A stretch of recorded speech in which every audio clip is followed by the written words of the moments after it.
자, 오늘 말씀은 용서받지 못하는 죄가 정말 있나요? 라는 제목으로 말씀을 드립니다.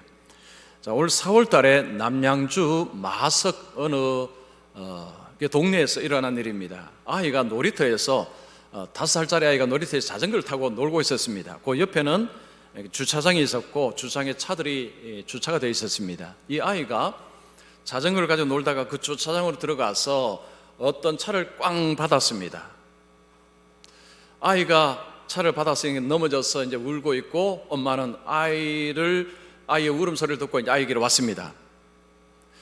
그 엄마가 아이가 우는 것이 속상한데 그 차를 보니까 더 속상해졌습니다. 그 신문의 표현에 의하면 이 어머니는 그 차를 보자 속으로 울었답니다.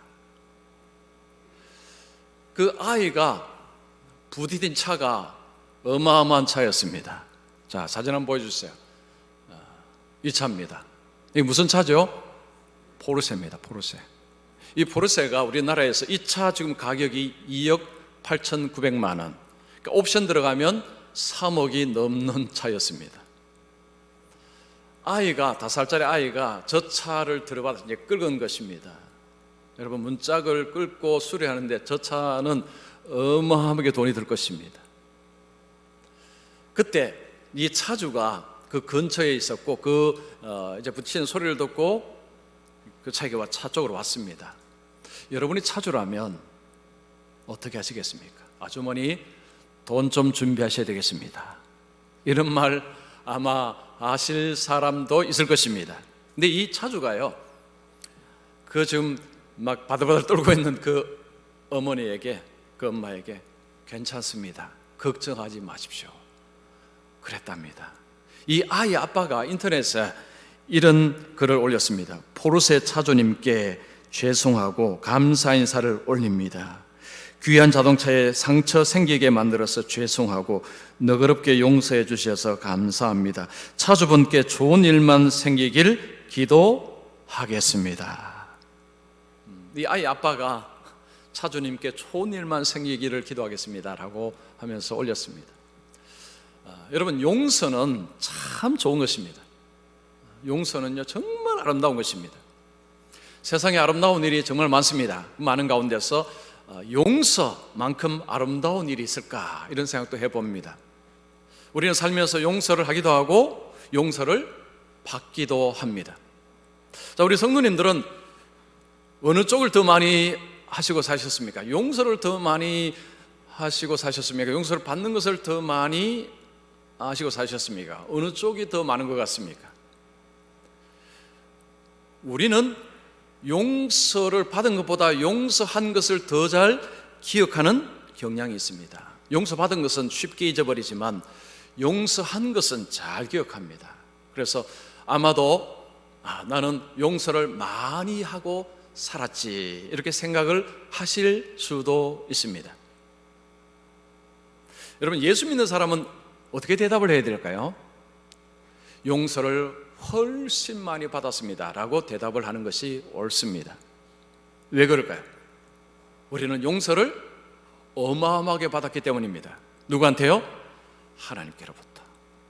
우리는 하나님으로부터 용서를 어마어마하게 받았기 때문에 예수 믿는 사람은 용서를 훨씬 많이 받았습니다. 내가 용서한 것은 아주 작습니다. 근데 받은 용서는 어마어마합니다 라고 말하는 것이 옳습니다. 예수를 믿지 않는 분들은 아마도 나는 용서를 훨씬 많이 하고 살았습니다 라고 하실 분도 계실 것입니다. 그러나 예수 믿는 분들은 나는 용서를 너무너무 많이 받았습니다 라고 하는 것이 옳습니다. 우리가 이 땅을 살아가면서 제일 중요한 것은 하나님의 용서를 받는 것입니다. 왜 이것이 중요합니까? 구원 때문입니다. 하나님의 용서를 받지 못한 사람은 구원을 받을 수가 없습니다. 그래서 하나님의 용서는 우리에게 반드시 필요합니다.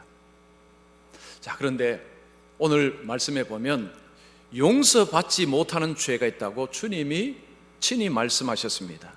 이게 어떤 죄일까요? 용서를 받지 못하는 죄가 있다고 말씀하십니다. 용서를 받지 못한다. 왜 이런 일이 벌어질까요? 여러분, 받지 못하는 이유가 뭘까요? 오늘 이 말씀을 좀 드리겠습니다. 자, 먼저 첫 번째입니다. 용서받지 못하는 이유는 성령을 모르기 때문입니다. 예수님께서 어느 날 가버나움의 어느 집으로 들어가십니다. 예수님이 그 집으로 들어가시는 것은 쉼과 음식을 좀 드시기 위해서입니다. 사람들이 예수님께로 많이 몰리기 시작했습니다. 예수님은 먹을 시간조차 없었습니다. 20절 보십시오. 집에 들어가시니 무리가 다시 모임으로 식사할 겨를도 없는지라.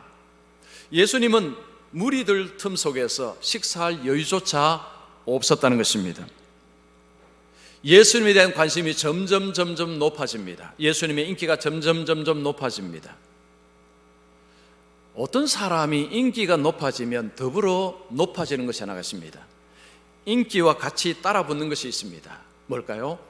비방입니다. 비방, 비난, 욕입니다. 이건 같이 따라붙습니다. 예수님께 대한 관심이 점점 높아지자 예수님을 향한 비방의 수위도 점점 높아졌습니다.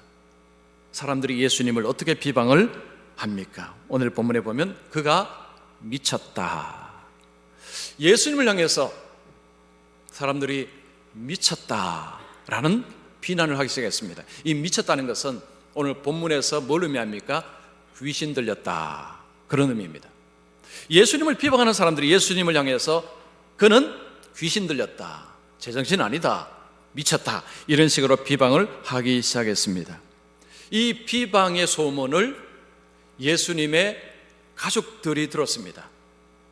예수님의 가족들은 나사렛에 있고 지금 예수님은 가버나움에 있습니다. 거리가 한 65km 떨어졌습니다. 예수님이 미쳤다라는 소문이 이제 방방곡곡으로 이렇게 퍼져나가고 있었습니다. 멀리 있는 가족이 미쳤다라는 소문을 들었을 때 어떻게 해야 됩니까? 당장 달려가야 됩니다. 21절 보십시오. 예수님의 친족은 예수님의 가족을 의미합니다. 듣고 그를 붙들러 나오니 이는 그가 미쳤다 하밀러라. 예수님의 가족은 예수님이 미쳤다는 이야기를 듣고 예수님을 데리러 예수님이 있는 곳으로 간 것입니다. 예수님의 가족들은 엄청난 충격을 받았을 것입니다. 그리고 걱정을 하면서 왔을 것입니다. 자, 그러면 도대체 누가 이런 말도 안 되는 비방을 했을까요? 종교 지도자들입니다. 이런 소문이 계속해서 퍼져나간다는 것은 이 소문이 먹히고 있다는 것입니다. 이 소문이 먹힌다는 것은 이 소문의 진원지가 상당히 근거 있는, 아니 권세 있는 이런 자들에게서 나왔다는 것을 의미합니다. 22절 보십시오. 예루살렘에서 내려온 서기관들은 그가 바알세불이 집혔다 하며 또 귀신의 왕을 힘입어 귀신을 쫓아낸다 하니, 서기관들이 예루살렘에서부터 지금 가버나움으로 왔습니다. 이 서기관들이 뭐라고 말합니까? 예수님을 향해서 바알세불이 집혔다. 이 말은 귀신 들렸다는 말입니다. 서기관들은 종교 지도자들입니다. 여기서 예루살렘은 단지 지역을 의미하는 것이 아니라 예수님을 적대하고 예수님을 대적하는 무리들의 본부를 말하는 것입니다. 예수님을 향해서 미쳤다라는 그 소문은 어디서 나왔느냐? 그 예루살렘에서 나온 것입니다. 그 유대 종교 지도자들 거기서부터 이런 소문들이 나온 것입니다. 서기관이 이 말을 했다는 것은 바로 그 증거라는 것입니다. 예루살렘에 있는 종교 지도자들은 예수님이 눈에 가시였습니다. 예수님이 말씀하시고 예수님이 행동하는 것은 그들의 권위를 전부 산산조각내는 그런 모습이었습니다. 예수님이 안식일 날 행하시는 것들, 예수님께서 죄인과 먹고 마시는 것들, 예수님이 죄 용서하시는 이런 것들은 율법을 지금 붙들고 사는 그들의 권위를 막 부서뜨리는 그런 모습이었습니다. 그러니까 이들은 예수님을 무리들로부터 떼어내야 합니다. 떼어내기 위해서 이 율법에 정통한 서기관을 보낸 것입니다. 이 서기관들은 와서 이야기합니다. 예수는 귀신 들렸다, 그 이야기를 하는 것입니다. 자, 그러면 무엇을 근거로 그런 말을 하는가? 22절 다시 보십시오. 예루살렘에서 내려온 서기관들은 그가 바알세불이 집혔다 하며 또 귀신의 왕을 힘입어 귀신을 쫓아낸다 하니, 예수님께서 귀신을 축출하는 사건을 뭐라고 해석을 하는 것입니까? 귀신의 왕, 이 바알세불은 귀신의 왕을 말하는 것입니다. 귀신의 왕 사탄이 예수님 속에 들어가서 예수님이 귀신을 향해서 명령을 하실 때 결국은 그 사탄의 이름으로 명령하는 것이다. 귀신들이 왜 쫓겨나가느냐? 귀신의 왕이 예수님께 있기 때문이다. 그래서 쫓겨나는 것이다. 이런 식으로 해석을 해버린 것입니다. 그 당시에 어떤 주술사들이 있었습니다. 이 주술사들은 귀신을 이용해서 사람을 고치고 어떤 일을 행하는 자들이었습니다. 그 주술사들을 빗대어서 예수는 지금 바로 저런 주술사처럼 귀신을 쫓아내는 것이다. 이런 식으로 이야기를 한 것입니다. 이 서기관은 종교 지도자들입니다. 율법을 알고 구약 성경에 정통한 자들이라고 스스로가 그렇게 여기는 자들입니다. 그런데 그들은 예수님이 귀신을 쫓아내자 귀신의 왕 사탄을 통해서 귀신들을 쫓아낸다. 이런 식으로 해석을 해버린 것입니다. 여러분, 사람은 자기가 아는 지식 수준에서 세상을 해석합니다. 자신에게 일어난 일, 그리고 세상에 일어난 일은 결국은 자신이 아는 지식에서 해석할 수밖에 없습니다. 서기관들, 그 당시의 종교 지도자들은 성경을 가지고 있었지만 무지했습니다. 하나님을 그들은 너무 몰랐습니다. 그래서 그들이 기껏 한다는 이야기가 귀신의 왕을 통해서 귀신을 쫓아낸다, 이런 식으로 이야기를 한 것입니다. 자, 예수님은 여기에 어떤 반응을 보이십니까? 여러분 같으면 이런 엄청난 비방을 들을 때에 어떻게 반응을 하시겠습니까? 보통 이런 비방을 하면요, 일단 화부터 냅니다. 분노부터 쏟아낼 수밖에 없습니다. 왜냐하면 너무 어처구니 없는 악의적인 비방이기 때문입니다. 여러분, 그 앞에서 평정심을 가진다, 이거는 거의 불가능합니다. 그런데 예수님은 화를 내시지 않고 설명을 하십니다. 이 설명은 이 서기관들의 그 말이 얼마나 말이 안 되는가를 설명을 하십니다. 23절 보십시오. 사탄이 어찌 사탄을 쫓아낼 수 있느냐? 예수님 말씀합니다. 한번 들어봐라. 사탄이 사탄을 쫓아낸다는 것 너희가 들어본 적이 있느냐? 그 다음 보십시오. 24절에 만일 나라가 스스로 분쟁하면 그 나라가 설 수 없고, 이 나라는 사탄의 나라입니다. 이 사탄의 나라가 스스로 분쟁하면 그러면 설 수가 없다는 것입니다. 25절에 만일 집이 분쟁하면 그 집이 설 수 없고, 여러분, 집이 서로 간에 싸우면요, 집은 무너지는 것입니다. 26절 보십시오. 만일 사탄이 자기를 거슬러 일어나 분쟁하면 설 수 없고 망하느니라. 예수님 말씀합니다. 사탄이 자기끼리 싸우면 그러면 사탄의 나라는 이미 망했다. 그런데 지금 사탄이 활개치고 있습니다. 귀신은 여전히 활개치고 있습니다. 안 망했다는 거죠. 서기관들의 논리가 너무 엉터리라는 것입니다. 이게 논리가요, 너무 잘못된 논리인데, 그런데 보통 사람들이 그 논리를 들으면 말되네 라고 할 수 있는 논리입니다. 성경에 무지하면 그런 논리가 먹히는 것입니다. 예수님께서 27절에 계속해서 말씀합니다. 사람이 먼저 강한 자를 결박하지 않고는 그 강한 자의 집에 들어가 세간을 강탈하지 못하리니 결박한 후에야 그 집을 강탈하리라. 예수님은 무슨 강도 비유 비슷한 걸 드렸습니다. 예수님이 이런 비유를 드셨나? 여러분, 이렇게 생각하지 마시고 이건 이런 것입니다. 어떤 집에 들어가서 뭔가를 이렇게 훔쳐 나올 때는 그 집의 주인을 결박할 수 있는 힘이 있어야 됩니다. 그러면 그 집 주인보다 더 강해야 됩니다. 강하지 못하면 들어가면 잡힙니다. 이 비유는 무슨 비유냐면 예수님께서 사탄을 결박을 하고 그 세가는 귀신들을 말합니다. 그 귀신들을 쫓아낸 것이다.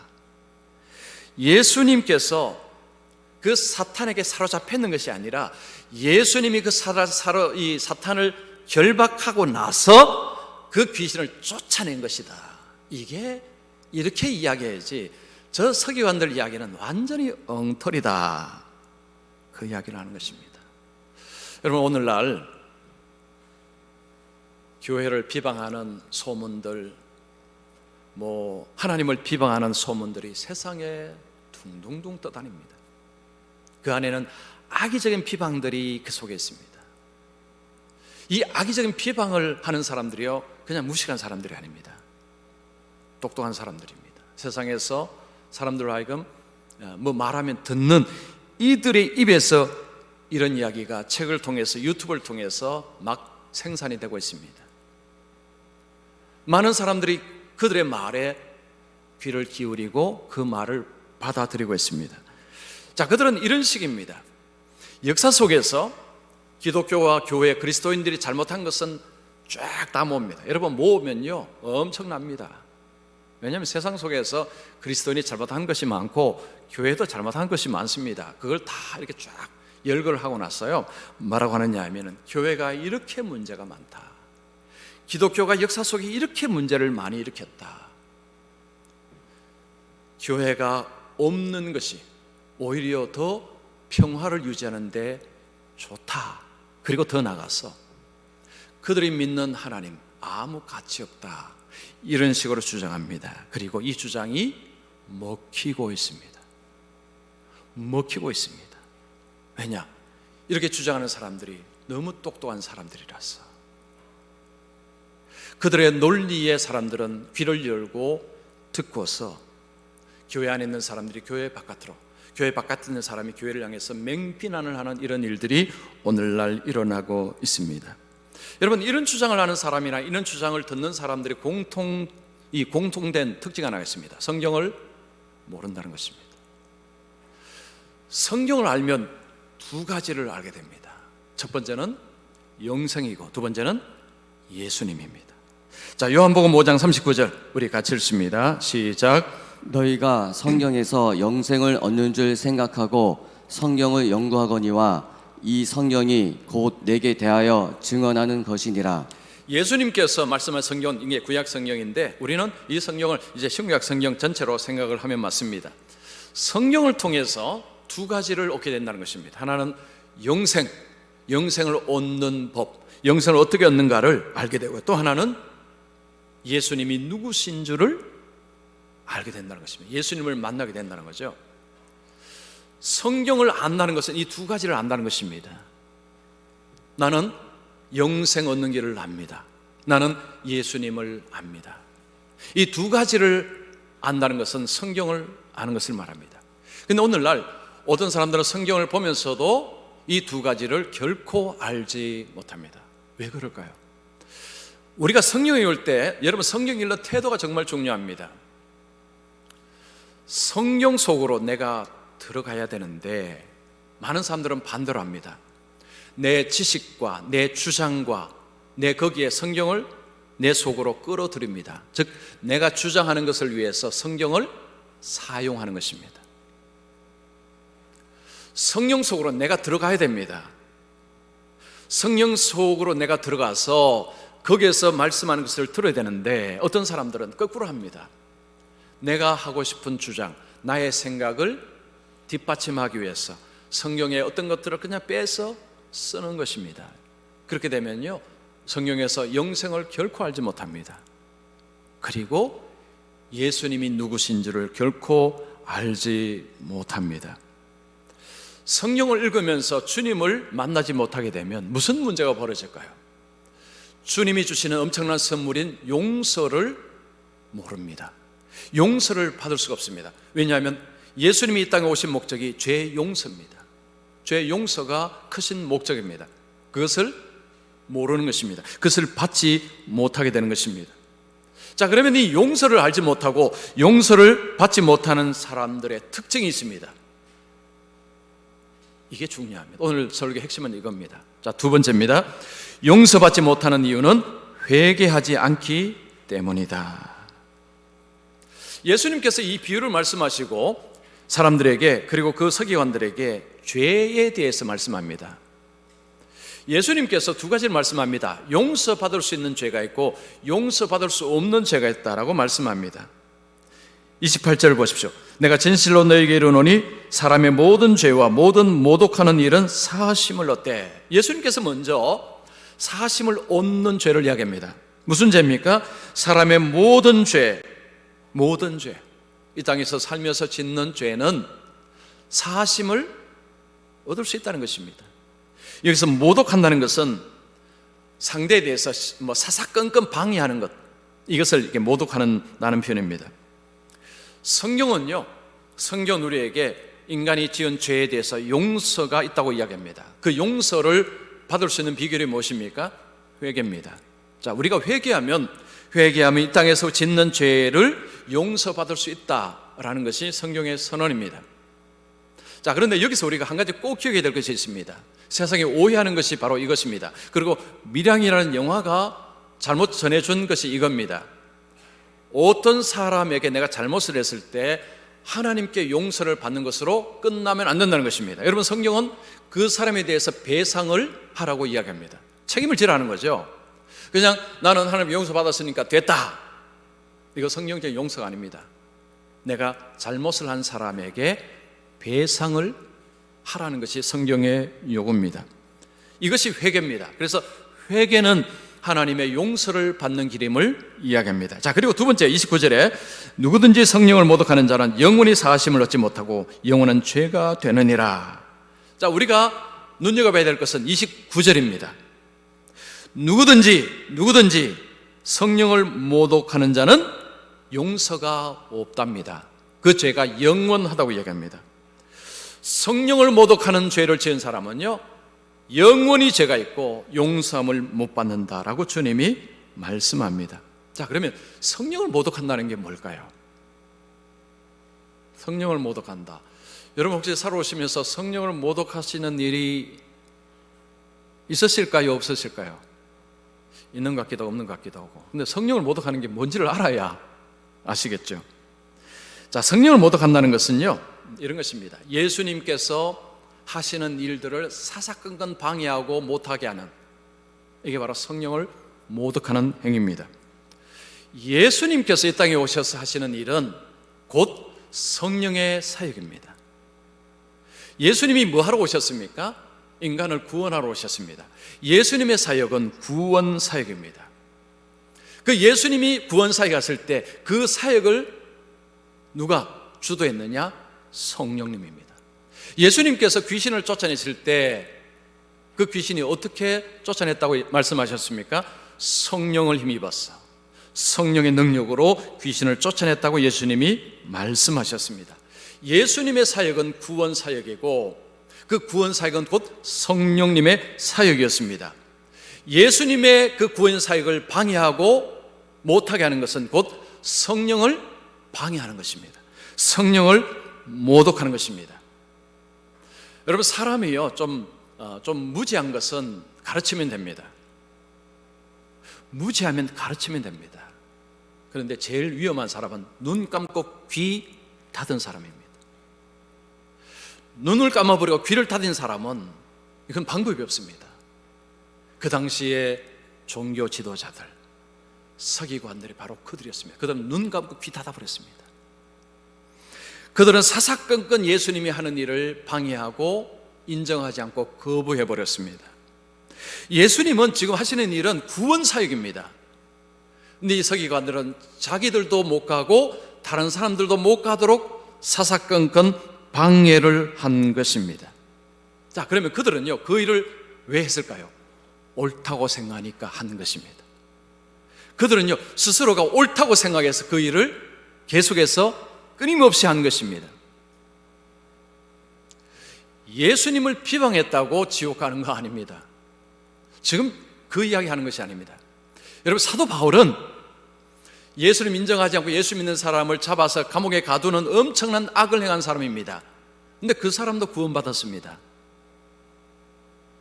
지금 예수님이 말씀한 핵심은 예수님을 비방하고 예수님의 일을 비방했다고 구원 못 받는다, 그런 이야기가 아닙니다. 핵심은 뭐냐면 자신들이 엄청난 죄를 짓고 있다는 사실을 모른다는 것입니다. 모르니까 회개를 안 하는 것입니다. 어떤 신학자가 이런 이야기 했습니다. 용서받을 수 없는 유일한 죄는 죄를 부인하는 것이다. 왜 용서를 못 받느냐 하니까 죄를 인정하지 않는 것입니다. 죄를 인정하지 아니하면 그 다음에 회개하는 것은 원천적으로 불가능합니다. 여러분, 회개는 누가 합니까? 죄를 깨닫는 자가 하는 것입니다. 어떤 성도가 목사님께 와서 이런 질문합니다. 목사님, 예수님의 십자가를 믿으면 구원받는 것 아닙니까? 그런데 왜 또 회개를 해야 됩니까? 이런 의문을 가진 분들이 종종 계십니다. 굉장히 중요한 질문입니다. 여러분, 예수님이 십자가 지신 그 사건을 믿으면 구원받는다는 것은 보통 상식입니다. 그런데 왜 자꾸 회개를 해야 될까요? 목사님이 이런 대답을 합니다. 거듭난 사람의 특징 중에 하나는 죄에 대해서 민감하다는 것입니다. 거듭났다는 것은 영적으로 살아난 것입니다. 영적으로 죽은 사람은 죄에 대해서 둔감합니다. 바늘 가지고 시신을 찔러도 시신은 응답하지 않는 것처럼 믿지 않는 사람, 영적으로 죽은 사람은 죄를 지어도 하나님 앞에 죄인임을 인정하지 않습니다. 거듭난 사람의 특징은 죄를 짓고 나서 불안해한다는 것입니다. 영적으로 살아있는 사람은요, 죄를 짓고 나면 아이고 내가 죄를 지었는데 어떡하나 불안합니다. 걱정이 됩니다. 혹시 내가 벌 받는 거 아닌가? 이게 살아있는 증거라는 거죠. 회개는요, 영적인 생명이 죽은 사람은 결코 못합니다. 자신이 늘 옳다고 생각하는 사람은 회개를 할 수가 없습니다. 왜냐? 뭘 잘못했는지 모르기 때문에. 지금 서기관들 그리고 종교 지도자들의 문제는 뭐냐면 본인들이 의롭다고 생각하고 본인들이 잘하고 있다고 생각하고 예수님을 핍박을 하는 것입니다. 예수님께서는요, 회개하지 않으면 망한다는 말씀을 하셨습니다. 예수님 때 실로암 망대가 무너져서 18명이 사망을 했습니다.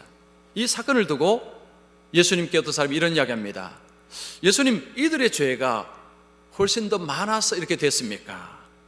다른 사람보다 죄를 더 많이 지어서 이렇게 죽었습니까? 라고 물었습니다. 그때 예수님께서 누가복음 13장 5절로 대답하십니다. 자, 한번 같이 읽습니다. 시작. 너희도 만일 회개하지 아니하면 다 이와 같이 망하리라.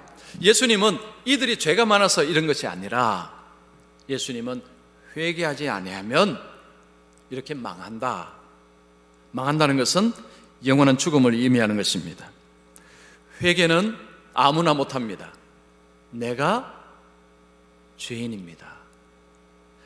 주님 앞에서 자신이 죄인됨을 깨닫는 자가 회개할 수 있습니다. 그 역사 속에서요, 이런 이 고민한 사람이 많았다고 합니다. 이 말씀을 보고 내가 성령을 모독하는 죄를 지은 것이 아닌가. 그래서 내가 용서 혹시 못 받는 거 아닌가. 이런 고민을 한 사람이 역사 속에 정말 많았답니다.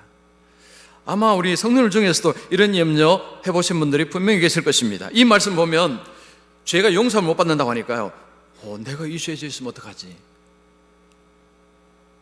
이런 고민하신 분들 분명히 계실 것입니다.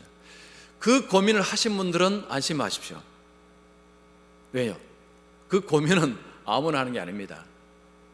영적으로 죽은 사람은요, 그 고민 절대 하지 않습니다. 이 말씀 봐도 아무 생각 없습니다. 영적으로 살아있는 사람이 그걸 보고 어이쿠 내가 혹시 이 지었으면 어떡하나 라고 고민하고 걱정을 하는 것입니다. 회개는 아무나 하지 않습니다. 자신이 잘못한 것을 아는 사람이 하는 것입니다. 성경은 어떤 특정한 죄를 지으며 지옥 간다 이런 이야기를 하는 책이 아닙니다. 회개를 하지 않아서 지옥 가는 것입니다. 여러분, 사도행전 3장 19절 말씀 같이 읽습니다. 시작. 너희가 회개하고 돌이켜 너희 죄 없이 함을 받으라. 이같이 하면 새롭게 되는 날이 주 앞으로부터 이를 것이요. 여러분, 말씀 보십시오. 회개하고 돌이켜 너희 죄 없이 함을 받으라. 우리가 죄 용서를 받는 비결을 이야기합니다. 회개하고 돌이킨, 회개하고 돌이킨 같은 말이죠. 우리가 회개할 때 어떤 죄를 지었든지 성경은요, 무슨 죄를 지었든지 회개하면 죄 용서가 있다고 선언하십니다. 자, 그리고 그 다음 표현이 중요한 표현입니다. 이같이 하면 새롭게 되는 날이 주 앞으로부터 이를 것이요. 새롭게 되는 날, 회복의 날, 영광의 날입니다. 누구에게 옵니까? 회개하는 자에게. 하나님 앞에서 자신의 죄를 깨닫습니다. 예수를 믿지 않을 때는 그냥 다 그렇게 산다고 생각했습니다. 뭐 적당히 거짓말하고 뭐 적당히 뭐 눈속임도 하고 뭐 그렇게 다 사는 것이지. 근데 예수를 믿고 나니까 이게 그렇지 않다는 거죠. 내가 어떤 말한 것도 죄고, 생각한 것도 죄고, 어떤 행동도 죄고, 그전에는 죄라고 여겨지지 않던 것들이 아이고 내가 또 죄를 지었구나, 오늘 내가 잘못했구나 라는 의식을 가지게 되는 것, 이것이 중요하다는 것이요. 어떤 특정한 죄가 우리로 하여금 지옥을 끌고 가는 것이 아니라 자신이 하나님 앞에서 지은 죄를 전혀 인식하지 못하고 자기를 의롭다고 생각하고 회개하지 않을 때 그것 때문에 망하는 것입니다. 예수님 말씀, 회개하지 않으니까 망하는 것입니다. 여러분, 세상에서 우리가 사람들에게 용서를 주고 용서를 받는 것 정말 귀한 일이고, 우리가 어떤 사람이 잘못했을 때 그 사람이 용서를 해 주었을 때 너무너무 감사하고 너무너무 기쁩니다. 앞에 이 아이의 아빠 엄마가요, 그 차를 보는 순간 아이고 이제 어쩌지, 이제 큰일 났다, 이 얼마나 돈을 줘야 될까 그랬는데 그 차주가 괜찮습니다. 뭐 아이들 다 그런 거죠. 괜찮습니다. 그때 그 부모들이 누렸을 해방감, 자유함, 편안함. 여러분, 세상 속에서도 사람 사이의 용서는 이런 어마어마한 위력이 있습니다. 하물며 하나님께서 우리의 태산 같은 이 죄를 예수님의 십자가를 통해서 해방시켜 주시고 놓아주시고 깨끗하게 해주셨다. 누구에게요? 회개하는 자에게. 회개하는 자에게. 회개는 그래서 중요한 것입니다. 뭐 회개 해도 되고 안 해도 되고 그런 문제가 아닙니다. 회개는요, 우리가 주님 앞에 갈 때까지 해야 됩니다. 회개는 해야 됩니다. 회개의 삶이라는 것은 바로 이겁니다. 주님, 제가 잘못했습니다. 제가 지난 한 주간을 돌아보니 제가 말도 잘못했고요, 제가 잘못 생각한 것도 많고, 하나님 기뻐하지 않는 것 제가 많이 생각하고 또 실제로 행했습니다. 주님, 제가 잘못했습니다. 이 의식이, 이게 너무너무 중요하다는 거예요. 이것은 영적으로 살아있는 자가 할 수 있는 것입니다. 그리고 주님 앞에 용서함을 구하고, 그리고 다시는 그렇게 살지 않으려고 다시 발버둥을 치고, 물론 우리가 다시 또 했던 일 또 할 때도 있지만 중요한 것은 자신을 다시 하나님 앞에 다시 세우는 거죠. 이게 바로 중요한 것입니다. 용서받지 못하는 죄라는 것은 바로 그런 의미입니다. 회개를 하지 않는 것, 회개를 할 필요가 없다고 여기는 것, 이것이 어마어마한 죄가 되는 것입니다. 예수가 필요 없는 거죠. 예수님의 십자가가 필요 없는 것입니다. 그건 용서를 받을 수가 없습니다.